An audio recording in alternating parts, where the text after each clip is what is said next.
Aujourd'hui, vendredi 7 septembre, c'était la journée internationale du syndrome d'alcoolisation fœtale.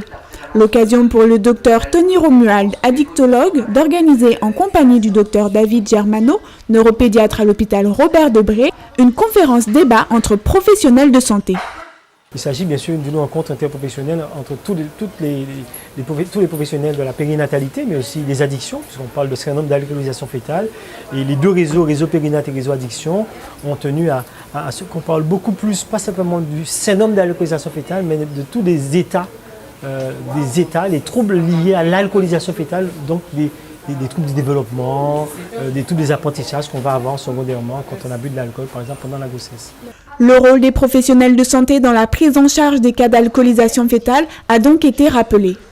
Le rôle des professionnels est primordial. On a beaucoup insisté aujourd'hui au cours de cette matinée de la coordination, du maillage entre les professionnels du réseau, par exemple la PMI, le réseau addiction, la maternité, mais aussi la pédiatrie, parce qu'un bébé qui va naître suite à une mère qui s'est beaucoup alcoolisée pendant sa grossesse, ça va être un bébé qui peut être porteur d'handicap.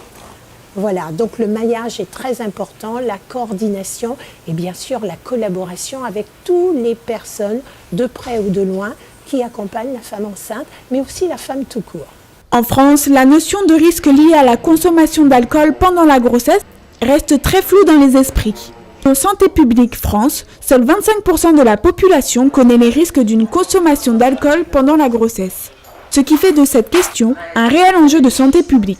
L'enjeu principal, c'est de remettre à sa place en termes d'importance, parce que c'est fréquent et parce que ça induit une morbidité, des troubles de santé importants, la question de l'exposition prénatale à l'alcool pendant la grossesse, parce que ces troubles sont fréquents, ils peuvent être sévères et ils sont complètement évitables, en tout cas anticipables. On peut éviter ou limiter précisément, alors que c'est beaucoup plus difficile, par exemple, pour les troubles du neurodéveloppement d'origine génétique. Donc il y a un vrai enjeu à ce que ce soit mieux connu pour qu'à tous les niveaux du système de santé, on contribue à diminuer le risque d'exposition à l'alcool et puis diminuer le risque de sévérité des troubles du neurodéveloppement en les prenant en charge tôt, parce qu'on a pu les identifier tôt.